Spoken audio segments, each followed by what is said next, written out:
வணக்கம். என்ன செய்தி பார்க்க போகிறோன்னு கேட்டிங்கன்னா, அதிமுகவுக்கு அற்புதமான வாய்ப்பு. திமுக இனி தலை தூக்காது. கனிமொழி சொன்னது மாதிரி நடந்து போச்சு. எடப்பாடி பழனிசாமிக்கு மாபெரும் வெற்றி. என்ன மாபெரும் வெற்றி அப்படின்னு கேட்குறீங்களா? 25 பேர் அங்கே போனாங்களா? அமைச்சர் பதவிக்கு தானே போனாங்க, பணத்துக்கு தானே போனாங்க. அது ரெண்டுமே இல்லை அப்படின்னு தவேகாக்காரங்க உறுதிப்படுத்தி விட்டார்கள். ஸோ எடப்பாடி பழனிசாமி இந்த 25 பேரும் தவேகா நம்பி போகிறாங்க, நடுத்தருவில் நிற்க போகிறாங்க, நடுத்தருவில் நிற்கணும் அப்படின்னு நினச்சாரு. இன்றைக்கி அமைச்சரவையானது விரிவாக்கம். இந்த 25 பேருக்கும் அமைச்சர் பதவியும் கிடையாது. ஒரே ஒரு சோபா அனுப்புனாங்க. அந்த சோபாவில் இருக்கிறத எத்தனை பேர் பிரிச்சுக்குவாங்கன்னு தெரியல. இன்றைக்கி 25 பேரும் நடுத்தருவில் நிற்கிறாங்க. அந்த விஷயத்தில் எடப்பாடி பழனிசாமிக்கு மாபெரும் வெற்றி தானுங்க. சரி, என்ன அதிமுகவுக்கு அற்புதமான வாய்ப்புன்னு கேட்பீங்க. அதை பற்றி தான் விரிவாக இந்த வீடியோவில் பேச போகிறேன். ஸ்கிப் பண்ணாத பார்த்தீங்கன்னு வச்சுங்களேன், சூப்பராக இருக்கும் இந்த வீடியோ. ஸ்கிப் பண்ணாத பாருங்கள். ஆனால் அதுக்கு முன்பாக இது வரைக்கும் நம்ம சேனலை நீங்கள் சப்ஸ்கிரைப் பண்ணலைன்னா சப்ஸ்கிரைப் பண்ணிக்கோங்க, கொஞ்சம் சப்போர்ட் பண்ணுங்கள். முதல்ல எடப்பாடி பழனிசாமிக்கு ஒரு அறிவுரை. வேட்பாளரை தேர்ந்தெடுக்கிற போது கட்சிக்கு விசுவாசமாக இருக்காங்கல்ல, அந்த மாதிரி ஆட்களை பார்த்து நீங்கள் தேர்ந்தெடுங்க. பணம் இருக்குது, ரெண்டாவது மக்களிடையே செல்வாக்கு பெற்றிருக்காங்க, இந்த ரெண்டுத்தை மட்டும் பார்த்து சீட்டு கொடுக்காதீங்க. அதிமுகவை விட பிரபலமானது உலகத்தில் வேறு எதுவுமே இல்லை. ரெட்டலை விட மக்களிடையே செல்வாக்கு பெற்றது எதுவும் கிடையாது. அந்த தனி மனிதன் கிடையாது. அதனால் கொள்கை சார்ந்து, ரெண்டாவது கட்சி விசுவாசம் சார்ந்து இருக்கிறவங்கள வேட்பாளராக நீங்கள் நியமிக்க வேண்டும். பாமகவில் அப்படி தான் நியமிக்கிறாங்க, பாஜகவில் அப்படி தான் நியமிக்கின்றார்கள். பாமகவில் ஒரு கொள்கையே இருக்குது. திரையிலேருந்து வந்தான் பார், அவனை யாரையுமே ஆதரிப்பது கிடையாது பாமக. திரை என்பது உண்மை இல்லை என்பதை பாமகவினர் அடிக்கடி பேசிகிட்டே இருக்காங்க. அதே மாதிரி முன்னணி நடிகர்கள் சிகரெட் குடிப்பது இவற்றையெல்லாம் கண்டித்து கொண்டே வராங்க. அதனால் திரைமோகத்தில் பாமக எம்எல்ஏக்களும் சரி, அந்த தொண்டர்களும் சரி, அந்த பக்கம் தலை வைத்து கூட படுப்பது கிடையாது. இந்த மாதிரி அதிமுகவிலையும் சொல்லிக் கொடுக்கலாம், தப்பே கிடையாது. இன்றைக்கான பிரிவு அந்த மாதிரி தான் ஏற்பட்டது. அதிமுகவில் விசுவாசம் இல்லாமலும் பணத்தாசையினாலும் அந்த பக்கம் போயிருக்கிறாங்க. பணத்தாசை மற்றும் பதவி ஆசை இல்லாமல் பாமக எம்எல்ஏக்களும் பாஜக எம்எல்ஏவும் இங்கே இருப்பது நமக்கு மகிழ்ச்சி தான். அந்த மாதிரி ஆட்களை அதிமுகவில் தேர்ந்தெடுக்கணும் அப்படின்றது நம்முடைய எண்ணம். இரண்டாவது, கனிமொழி சொன்னாங்க, நாம் கூட்டணி இல்லாமல் தேர்தலை சந்திக்கணும் அப்படின்னு சொன்னாங்க. கூட்டணிக்கு இடத்த கொடுத்து தோற்று போடுறாங்க அப்படின்னு கனிமொழி சொன்னாங்க. ஆனால் அது உண்மை கிடையாது. ஏன்னா இன்றைக்கி அமைச்சரவை விரிவாக்கம்னு சொல்கிறாங்க. அதில் விசிகாவும் இடம்பெறும், இந்திய யூனியன் முஸ்லீம் லீக்கும் இடம்பெறும், அதே மாதிரி காங்கிரஸ் இடம்பெற்று விட்டது. திமுகவுக்கு பெரிய பலமே கூட்டணி தான். ஆனால் காங்கிரஸே போனதுனால திமுக எவ்வளோ பெரிய கட்சிகளை சேர்த்தாலும் சரி, அது ஒரு பெரிய கூட்டணியாக இருக்காது, மதசார்பற்ற கூட்டணியாக இருக்காது. இத்தனை நாளும் சிறுபான்மையர் திமுக ஓட்டு போட்டாங்க. ஆனால் இந்திய யூனியன் முஸ்லீம் லீக் அங்கே போனதுனால சிறுபான்மையர் திமுக ஓட்டு போட மாட்டாங்க. அது மட்டும் கிடையாது, விஜய் வெற்றி பெறுவாரா இல்லையா என்ற பிரச்சனை இருந்ததுனால பல இஸ்லாமியர்கள் திமுக ஓட்டு போட்டாங்க. விஜய் வெற்றி பெற்று காட்டி விட்டதுனால இந்திய யூனியன் முஸ்லீம் லீக் அங்கே போனதுனால இனிமேல் முஸ்லீம்களை பொறுத்த வரைக்கும் தவேக தான் ஓட்டு போடுவாங்க, திமுகவுக்கு ஓட்டு போட மாட்டாங்க. அதுவே திமுக அழிவதற்கு முதல் காரணமாக இருக்கும். அப்புறம் கிறிஸ்துவர்கள், விஜயை வெற்றி பெற்று விட்டார், அவங்க சார்பில் முதலமைச்சராகவும் ஆகிட்டார். இனிமேல் கிறிஸ்துவர்கள் விஜய்க்கு ஓட்டு போடுவாங்களா, திமுக ஓட்டு போடுவாங்களா? அதனால் சிறுபான்மையர் வாக்கு காலி. விசிக இடம்பெறுகிறது கூட்டணியில். தவேகா வாக்கு வங்கியும் அதே மாதிரி விசிக வாக்கு வங்கியும் ஒன்று தான். அதனால் இனிமேல் பட்டியலினத்தை சார்ந்தவர்கள் திமுக பக்கம் தலை வைத்து கூட படுக்க மாட்டாங்க. அங்கேயே விசிகா போய்விட்டதுனால மொத்த தலித் வாக்குகளும் அங்கே தான் போகும்.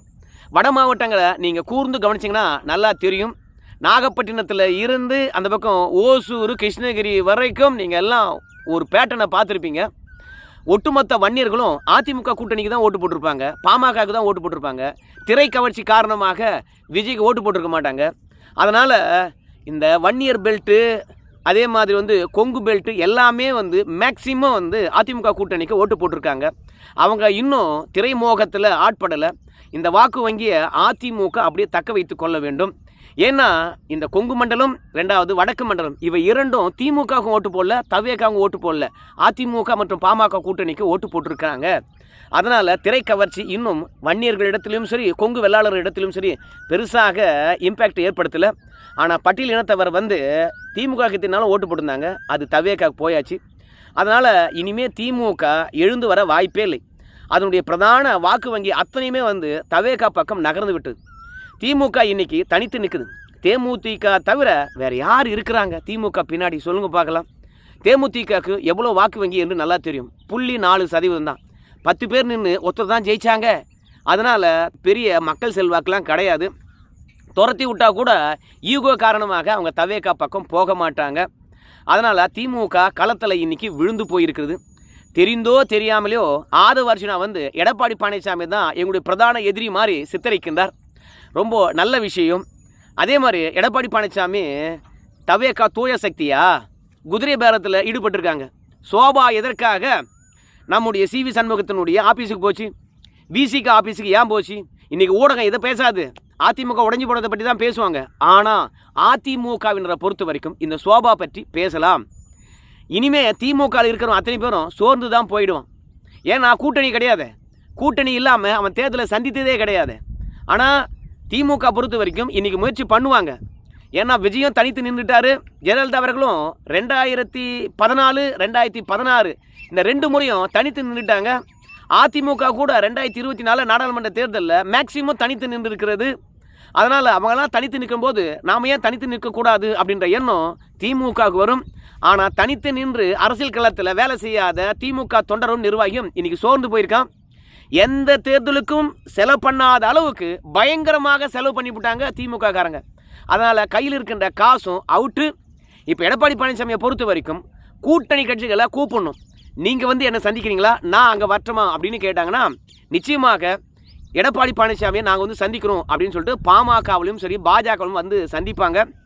இப்படி சந்திப்பதின் மூலமாக அதிமுக கூட்டணி பலமாக இருக்கிறது அப்படின்ற ஒரு பிம்பம் இருக்கும். அதிமுக 3ஆம் இடம் போனாலும் 1,35,00,000 வாக்குகள் வாங்கியிருக்குது, அது ஒன்றும் சின்ன கட்சி கிடையாது அப்படின்னு ஒரு இமேஜ் உருவாகும். அதே மாதிரி தமிழகத்தில் 2026 தேர்தலில் மெகா கூட்டணி அமைத்தது திமுக, 24 கட்சி அப்படின்னு சொன்னாங்க. ஸோ அவ்வளோ பெரிய கூட்டணி உருவாக்கியும் திமுகவில் வெற்றி பெற முடியலை. இப்போது கூட்டணி என்றால் தவேகா கிட்ட இருக்குது, அதிமுக கிட்ட இருக்குது. இப்போ அரசியல் களமானது தவேகாவா அல்லது அதிமுகவா, இந்த 2 இருதுருவ அரசியலை நோக்கி தான் வரும். கூட்டணி கட்சி தலைவர்களை வந்து எடப்பாடி பழனிசாமி சந்தித்தார் என்றால் இந்த உள்ளாட்சி தேர்தல் சந்திப்பதற்கு அனுபவம் யாருக்கு இருக்குது? அதிமுக, திமுக கிட்ட கூட்டணி கிடையாது. எவனும் வந்து பார்த்தீங்கன்னா மேயராக நான் நிற்கிறேன் அப்படின்னு வரவே மாட்டான். ஏன்னா மேயருக்கு எவ்வளோ செலவு பண்ணணும்னு நல்லா தெரியும்.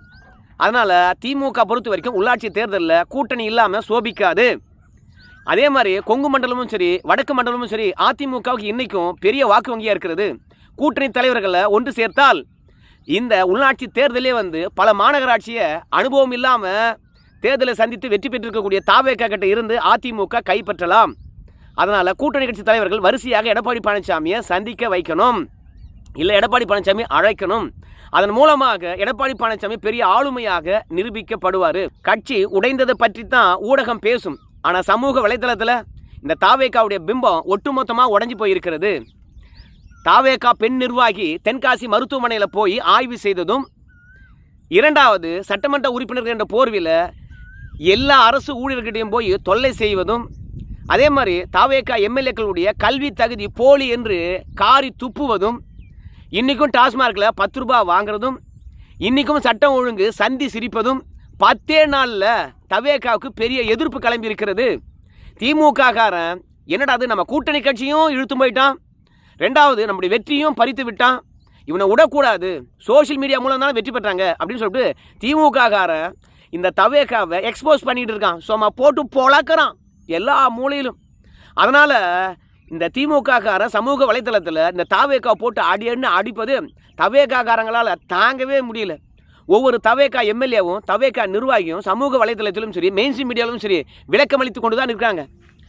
ஒரு மாற்றுத்திறனாளி பெண்ணை கூட்டு பாலியல் பலாத்காரம் இது ரொம்ப பெருசாக பேசுச்சு. ஊடகத்தை பொறுத்த வரைக்கும் அதிமுக பக்கம் இருக்காது, ஆனால் அதிமுக பக்கம் பேச வைக்கலாம். கூட்டணி கட்சி தலைவர்கள் வந்து எடப்பாடியை சந்தித்தாங்கன்னா ஒன்று தவேகா ஜெயிக்கும், இல்லை அதிமுக ஜெயிக்கும், இவங்க தான் கையில் கூட்டணி வச்சுக்கிறாங்க அப்படின்ற பிம்பம் வந்து விட்டால் கண்டிப்பாக அதிமுக பக்கம் ஊடகம் சாய்ந்து விடும். அது மட்டும் இல்லை, இந்த தவேகாக்காரங்களுக்கு அனுபவம் இல்லை, எதை எப்படி செய்யணும்னு தெரியல, ஆய்வு என்ற போர்வியில் போய் அசிங்கப்பட்டு நிற்கிறாங்க. அதனால் தவேகாவுக்கு நல்ல பேர் 10 நாளில் கெட்டு போச்சு. உள்ளாட்சி தேர்தல் வரைக்கும் இந்த தவேகாவை திமுக காரன் விட்டு வைக்கவே மாட்டான். அதிமுகவும் களத்தில் இறங்கினா தவேகா நடுத்தெருவுக்கு வந்துடும். இப்போது கூட்டணி கட்சிகள் போயிட்டு அமைச்சரவையில் இடம்பெறுகின்றார்கள். விஜயை நச்சரிச்சிடுவாங்க. கம்யூனிஸ்ட் கட்சிகள் இருக்கிறாங்க, பல நெருக்கடிகள் கொடுப்பாங்க. அனுபவம் இல்லாத விஜய் குறைந்தது 2.5 வருஷ காலம் ஸ்ட்ரகிள் பண்ணுவார். அதற்குள்ளாக அதிமுக எழுந்து வந்து விடலாம். ஏன்னா 25 பேர் தான் அதிமுகலேருந்து போயிருக்காங்க. ஒட்டுமொத்த கட்டமைப்பும் 25 பேருக்கு பின்னாடி போயில்லை. தொண்டர்கள் அப்படியே இருக்கிறாங்க, நிர்வாகிகள் அப்படியே இருக்கிறாங்க. அதனால் 25 பேர் போனதை பற்றியோ அவங்கள தகுதி நீக்கம் செய்ய வேண்டுமே என்ற எண்ணமெல்லாம் தேவையே இல்லை. தூக்கி குப்பையில் போட்டுட்டு மக்களை சந்திக்கிறதுக்கு எடப்பாடி பழனிசாமி வந்துட்டார்னா கூட்டணி கட்சி தலைவருடன் இணைந்து பணியாற்றினார் என்றால், இந்த ஷோபா மாடல் ஆட்சியை மக்கள் மத்தியில் அம்பலப்படுத்தினார் என்றால், இந்த நாடாளுமன்ற தேர்தல் வரைக்கும் வெயிட் பண்ண வேணாம். இந்த உள்ளாட்சி தேர்தலில் பல மாநகராட்சியை கைப்பற்றிட்டா போதும். அதிமுக எழுந்து வந்தாச்சு, தவேகாவா அதிமுகவா என்ற எண்ணம் மட்டும்தான் இருக்கும். விஜயை பொறுத்த வரைக்கும் திமுகவினுடைய இன்னொரு வருஷம் தான் அப்படின்னு இன்றைக்கே களத்தில் எல்லாரும் பேச ஆரம்பிச்சிட்டாங்க. கூட்டணி கட்சியில் அங்கே போகிறதுனாலும் திமுக விஜய் ஆட்சி ஒன்றும் பண்ண மாட்டேன், அவங்க ஆளட்டும் அப்படின்னு சொல்கிறதும், ரெண்டாவது திமுக வைக்கின்ற கோரிக்கையை விஜய் அவர்கள் அப்படியே நிறைவேற்றுவதும், நிச்சயமாக திமுகவுக்கும் தவேகாவுக்கும் எந்த விதமான வித்தியாசமும் இல்லை அப்படின்னு களத்தில் இன்றைக்கே பேச ஆரம்பிச்சிருக்காங்க. தவேகாவுக்கு மாற்று அதிமுக தான் என்ற எண்ணத்தை உருவாக்க வேண்டும். ஆனால் திமுக ஓட்டு போட்டேன்னா தவேகா ஓட்டு போட்டேன்னா ரெண்டும் ஒன்றுதாயா அப்படின்ற எண்ணம் இப்போயே மக்கள் மத்தியில் வந்தாச்சு. கூட்டணி கட்சிகள் அத்தனையும் போய் இவங்க திராவிட மாடல் ஆட்சி தான்பா, அவரும் திமுக சித்தாந்தத்துடன் தான் இருக்கிறாரு, திமுகவுக்கும் தவேகாவுக்கும் என்ன கொள்கையில் மாறுபாடு அப்படின்னு சொல்லிவிட்டு கல்விக் கொள்கையிலிருந்து அதே மாதிரி ஒயின் ஷாப்பில் இருந்து எல்லாமே திமுக மாதிரியே நடக்குது இன்றைக்கி. அதே மாதிரி திமுக எம்எல்ஏக்களும் அமைச்சர் பெருமக்களும் என்ன அடாவடி பண்ணாங்களோ அதே அடாவடியை தான் இன்றைக்கி அனுபவம் இல்லாததுனால தவேகாக்காரங்களும் செய்கிறாங்க. அதிகாரம் வந்ததை அதை எப்படி பயன்படுத்த வேண்டும் என்று தெரியல. மக்கள் இப்போதே காரி துப்புறாங்க தவேகா ஆட்சி. அதுக்கு காரணமே திமுக காரன் தான். அதனால் கூட்டணி இல்லாத காரணத்தினால திமுக தள்ளாடும், தேர்தலை எதிர்கொள்வதற்கே தயங்கும். அதிமுக கிட்ட கூட்டணி இருக்கிறது, 25 பேர் தான் போயிருக்கிறாங்க, கட்டமைப்பு எதுவும் போல. அற்புதமான வாய்ப்பு, எல்லா வாய்ப்புகளும் அதிமுகவை நோக்கியே இருக்கிறது. இதில் அதிமுக சோர்ந்து விடக்கூடாது. தவேகாவில் இருக்கிறவங்க எடப்பாடி பழனிசாமி தான் எதிர்க்கிறாங்க. அதனால் பிரதான எதிர்க்கட்சி திமுகவே இருந்தாலும் எதிரியாக நினைப்பதே அதிமுகவை தான். ஏன்னா அதிமுக ஏற்கனவே 4 உடைஞ்சிருந்தது, அப்படி இருந்தாலும் எதிர்க்கட்சியாக வந்தது. பிறகு இந்த தேர்தலில் சசிகலா ஒரு கட்சி, அதே மாதிரி டாக்டர் ராமதாஸ் ஒரு கட்சி, இப்படி பல பேர் அதிமுக எதிராக களமிறங்கினாலும் கூட, பல ஆளுமைகள் அதிமுக விட்டுட்டு திமுகவுக்கு போனாலும் கூட திமுகக்கு இணையாக வாக்கு வாங்குது, திமுகக்கு இணையாக வெற்றி பெறுது எம்எல்ஏக்கள். அதனால் அதிமுகவை தமிழக வெற்றி கழகத்துக்காரங்க குறைத்து மதிப்பிடவே இல்லை. அதனால் மக்கள் மத்தியில் இன்றைக்கும் கூட்டணியுடன் இருப்பது ஒன்றே அதிமுக தான். அதனால் அதிமுகவுக்கு தான் அற்புதமான வாய்ப்பு தவேகாவை வீழ்த்துவதற்கு. அது சோர்ந்து விடக்கூடாது. அதே மாதிரி பல பொறுப்புகளில் கட்சிக்கு விசுவாசமானவர்கள், கொள்கை சார்ந்தவர்களை இப்போ போடுங்க, அவங்கள சுறுசுறுப்பாக வேலை செய்ய சொல்லுங்கள். இன்றைக்கி திமுக பார்த்தீங்கன்னா தவேகாக்காரனா சமூக வலைத்தளத்தை போட்டு அடிச்சிட்டு இருக்கான். அதே மாதிரி அதிமுக இருக்கிறவங்கள உட்கட்சி பிரச்சனையை பேசாமல் இந்த தவேகாவனுடைய பிரச்சனையை பேசுனாங்கன்னா, எக்ஸ்போஸ் பண்ணாங்கன்னா, தவேகா மத்தளத்துக்கு 2 பக்கம் அடி என்பது போல் மாட்டிக்கிட்டு சிக்கி தவித்து சின்னாபின்னமாயிடும். அதனால் எனக்கு தெரிந்து தவேகா மீண்டும் வெற்றி பெற வாய்ப்பே இல்லை. களம் அதிமுக திமுக என்று தான் மாறும், நீங்கள் பாருங்கள். அதனால் எனக்கு தெரிந்து அதிமுகவுக்கு அற்புதமான வாய்ப்பு. திமுகவை நடுத்தருவில் நிற்க வச்சிருக்காரு. திமுக கிட்ட இருந்து எல்லாவற்றையும் பறிச்சுக்கிட்டு விஜய் 10 நாளில் திமுகவிலேருந்து வெளியேறவங்க பெருசாக தெரியாது. இன்னும் போக போக பாருங்கள். திமுகவில் குடும்ப ஆதிக்கத்தின் காரணமாகவும் ஒவ்வொரு மாவட்டத்தில் இருக்கக்கூடிய குடும்ப ஆதிக்கத்தின் காரணமாக எத்தனை தொண்டர்கள், எத்தனை நிர்வாகிகள் வெளியேற போகிறாங்க. அவங்கள அதிமுக அரவணைக்கும் என்று நினைக்கிறேன். ஸோ அதனால் கூட்டணி கட்சி தலைவர்களை சந்தியுங்க. கூட்டணி பலமாக இருக்குது. மெகா கூட்டணியே அதிமுக தான் இருக்குது, தவேகா கூட்ட கூட கிடையாது அப்படின்னு சொல்கிற எண்ணத்தை உருவாக்குங்க. நிச்சயமாக இனி வருகின்ற காலம் முழுவதும் அதிமுகவுக்கான காலம் இருக்கும். அற்புதமான வாய்ப்பு, இந்த வாய்ப்பு தவற விட்டுறாதீங்க. தவேகா கிட்ட திமுக கூட்டணி போய் சேர்ந்தது அதிமுகவுக்கு அற்புதமான வாய்ப்பு என்று நான் நினைக்கிறேன். உங்கள் கருத்து சொல்லுங்கள். நன்றி.